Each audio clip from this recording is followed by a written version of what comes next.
Hello नमस्कार दोस्तों, कैसे हैं आप सब लोग। होपफुली सब बढ़िया ही होंगे। विभिन्न प्रकार से केमिकल हमारी बॉडी में जाता है, सब्जियों के द्वारा, फलों के द्वारा और विभिन्न और चीज़ों के द्वारा।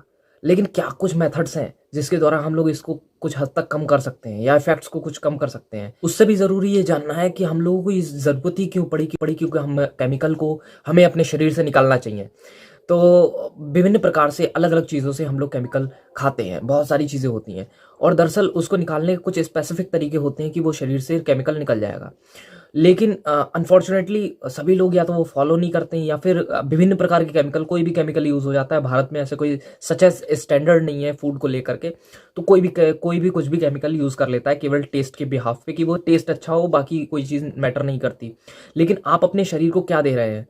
एक अमूल्य निधि को आप क्या कपड़े बदल सकते हैं, शरीर नहीं बदल सकते। आपको शरीर लेकर ही चलना है और यही एक चीज़ ऐसी है जो आपका साथ देगी और कोई भी आपका साथ नहीं देगा। तो क्या हम लोग जो उसके अंदर डाल रहे हैं, जो खाना दे रहे हैं, वो सही मायनों में अच्छा है?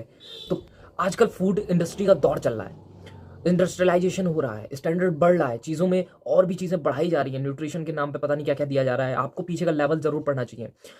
लोग अपने स्टैंडर्ड में इम्प्रूव तो करते हैं, लिविंग स्टैंडर्ड में कपड़े अच्छे पहनना चालू कर दिए, जूते महँगे लेने चालू कर दिए, फ़ोन महँगे लेने चालू कर दिए। लेकिन क्या फूड स्टैंडर्ड में उतना बढ़ रहा है? क्या जो क्वालिटी फूड है, वो बढ़ रहा है? और अब बढ़ भी रहा है, तो लोग वो फूड आइटम ज़्यादा उपयोग करते हैं जो कि डिब्बा और पैकिंग में बंद होते हैं।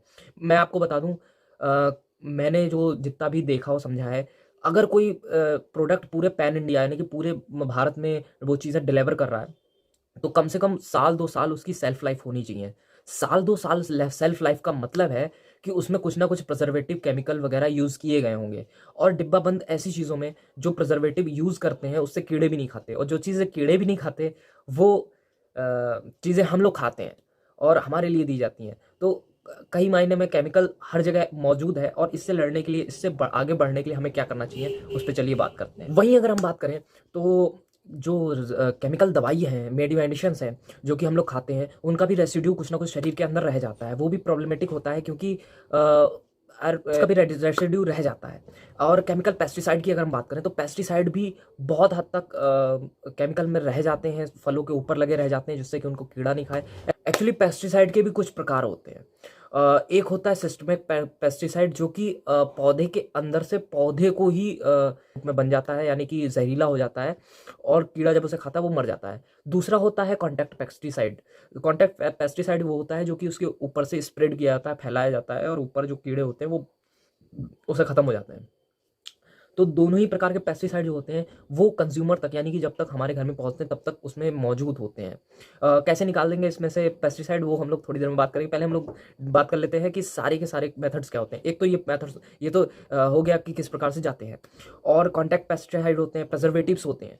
प्रिजर्वेटिव्स ज़्यादातर लोग यूज़ करते हैं। जैसे कि अगर आप मॉल्स में जाते हैं तो वहाँ पे भी जो डिब्बा बंद और वैक्स और बाकी चीज़ें लगा के जो फल और सब्जियाँ रखते हैं उसमें प्रिजर्वेटिव यूज़ होते हैं। वहीं अगर हम बात करें जो जो भी चीज़, जैसे कि आटा है, आटे की शेल्फ लाइफ इतनी नहीं होती कि आप उसे 6 महीने 8 महीने रख सकें। या फिर जो दूसरे जूस के पैकेट्स होते हैं वो भी इतना लंबा नहीं रख सकते आप जर्नल सी, अगर आपको इन सब चीज़ों से बचाव करना है, केमिकल से बचाव करना है, तो आपको ये देखना पड़ेगा कौन सी चीज़ जर्नली मार्केट में चल सकती है। जैसे जूस है, जूस नेचुरली आप प्रिजर्व इतना लंबे समय तक नहीं कर सकते। जिस जिस प्रकार से आ रहे हैं, जिस प्रकार से जूसेस आते हैं वो इतने लंबे समय तक प्रिजर्व रखते हैं, उस प्रकार से आप प्रिजर्व उसको नहीं कर सकते। या आर्टिफिशियली प्रिजर्व करते हैं, यानी कि केमिकल डाल कर प्रिजर्व करते हैं, जो कि हेल्थ के लिए अच्छा नहीं होता है। और वहीं अगर हम बात करें, इंजेक्शन वगैरह की विधियाँ भी होती हैं, हार्मोनल विधियाँ भी होती हैं। वो जो हार्मोन पौधों की ग्रोथ के लिए दिया जाता है वही ह्यूमन बॉडी पे भी असर करता है। तो जो हार्मोन ह्यूमन बॉडी पे वही असर करता है, यानी कि मैच्योरिटी की स्टेज जल्दी आ जाती है। जो बाकी चीज़ें होती हैं, बाल का सफ़ेद होना, ये सारी चीज़ें जो होती हैं वो इसी का एक साइड प्रोडक्ट के रूप में आते हैं। अब बात करते हैं तरीके क्या होते हैं कि किन तरीकों के द्वारा हम लोग इन सारी चीज़ों से बच सकते हैं। तो एक प्रोडक्ट आता है कास्टिक सोडा, आपने देखा होगा, आप बड़े आराम से आपको मार्केट में मिल जाएगा।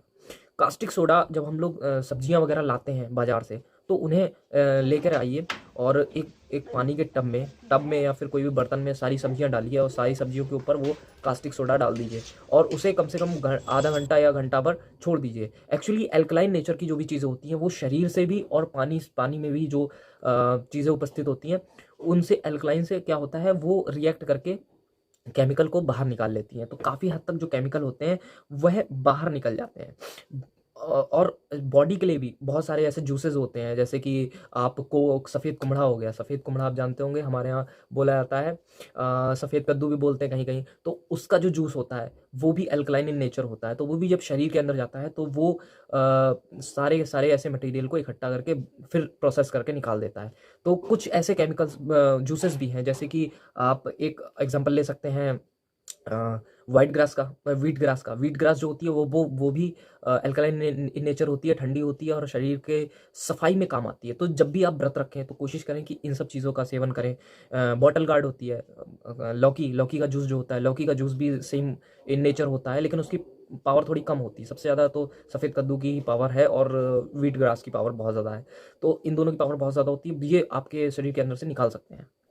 वही हम बात करें तो हम लोग कीड़े लगे फल में जब भी देखते हैं, अमरूद में कीड़ा लगा या किसी चीज़ में कीड़ा लगा है, तो हम उसको प्रेफर नहीं करते, उसको नहीं खाते हैं। लेकिन मेरे मानने में तो वो चीज़ भी अच्छी होती है, ख़राब नहीं होती है, क्योंकि जिस व्यक्ति जो कीड़ा खा सकता है वो हम भी खा सकते हैं। एक्चुअली सेंसरी ऑर्गन्स हमारे भी अच्छे हैं, लेकिन समय के साथ हम लोग उन शक्तियों को भूल गए हैं। लेकिन कीड़े, पक्षी, जानवरों में वो शक्तियाँ अभी भी मौजूद हैं। वो जान सकते हैं कि ये चीज़ हम खा सकते हैं कि नहीं खा सकते हैं, अच्छी है कि ख़राब है। अगर पेस्टिसाइड नहीं लगा है तो कीड़ा उसे खाएगा।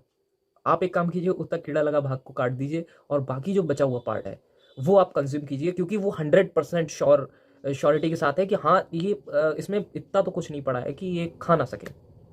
आजकल कीड़े भी कीड़ों से हमें कुछ ना कुछ सीखना चाहिए। और ज़्यादातर आप कोशिश कर सकते हैं कि पर्सनल वो जो सीजनल चीज़ें हैं उनको ही परचेज़ करें। जैसे कि आम एक स्पेसिफिक उसमें भी आते हैं, पहले भी आ जाते हैं, समय से पहले भी आम बिकना चालू हो जाते हैं जो कि कार्बेट लगे होते हैं। और सेम केले के साथ है, केले भी अनसीजनल आते हैं। बिना चित्ती वाले जो केले होते हैं वो कार्बेट लगे होते हैं, बिना चित्ती वाले पके हुए एकदम पीले पीले दिखेंगे, आर्टिफिशियल टाइप के केले दिखेंगे। वो जो केले होते हैं वो कार्बेट लगे होते हैं, तो वो उन्हें अवॉइड करना चाहिए। साथ में जो आम है, आम भी जो सीज़न स्टार्ट होने से पहले निकाले जाते हैं, आते हैं, वो आम भी होते हैं, वो भी केमिकल वाले होते हैं, तो अवॉइड उनको भी कीजिए। जो सीज़नल में बिना सीज़न के जो चीज़ें बिक रही हैं, जो भी चीज़ें बिक रही हैं, वो चीज़ें कहीं ना कहीं ख़राब होती हैं, ज़्यादा अच्छी नहीं हो। तो बात हमने पहले कह दी थी कि कास्टिक सोडा के द्वारा हम लोग इससे बचाव कर सकते हैं। कास्टिक सोडा डाल करके और पानी में अल्कलाइन बना करके और उसको सही कर सकते हैं। उसके एक और विधि है जिसमें कि, जैसे कि मैंने पहले वीडियो में भी बताया था, गंदुशा क्रिया। उसके द्वारा भी आप शरीर के अंदर की जो गंदगी है उसको खींच सकते हैं और उसको निकाल सकते हैं। और भी सबसे बड़ी और भी एक बढ़िया तरीका है कि आप हार्ड एक्सरसाइज कीजिए। बहुत सारा ज़्यादा जब पसीना निकलेगा, आपका स्वेटिंग होगी, तो उसके द्वारा भी ये केमिकल बाहर आते हैं। तो और इससे भी और सबसे अच्छा तो मैं आपको बताऊँ, आप अपना एक पर्सनल फार्मर ढूंढ लीजिए, अपना फैमिली फार्मर ढूंढ लीजिए जो आपके आसपास में हो जो लोग, और उनके द्वारा आप अपना जो भी चीज़ें हैं उनको डिसाइड कीजिए। जैसे कि खाना है तो आप जो फल, सब्जियां और अनाज लेते हैं तो वो एक रिलायबल सोर्स से लीजिए, क्योंकि इस डिब्बाबंदी के इस दौर में आप किसी भी चीज़ को रिलायबल नहीं ठहरा सकते कि ये चीज़ बढ़िया ही होगी, क्योंकि डिब्बे में जो बंद होके आ रहा है हमें अनकॉन्शियसली हमको पता ही नहीं है वो क्या है दरअसल। लेकिन अगर सामने वाला आपका फार्मर बिना किसी खाद और दवाइयों की यूज़ के वो चीज़ें उगा रहा है, तो वो डेफिनेटली एक नेचुरल सोर्स है और आपको फ़ायदा ही देगा। आपके घर में अगर कोई बीमार है और आप उसे लगातार केमिकल वाला फूड दे रहे हैं, साथ में केमिकल की दवाइयाँ भी चला रहे हैं, तो उसके शरीर के अंगों पे बहुत ही ख़राब असर पड़ता है। और तो मेक श्योर करें कि आप देसी तरीके पे जाएं, आयुर्वेदिक तरीके पे जाएं और अपने तरीके पे जाएं। अपने सोर्सेज पे, अपने आसपास के लोगों पे, अपने आसपास के फार्मर पे ज़्यादा भरोसा कीजिए, ना कि डिब्बाबंदी और बाकी चीज़ों पे। और एक चीज़ पे और आप भरोसा कर सकते हैं हमारे इस चैनल पे, और इसका लाइक बटन दबाएं और सब्सक्राइब करें। धन्यवाद।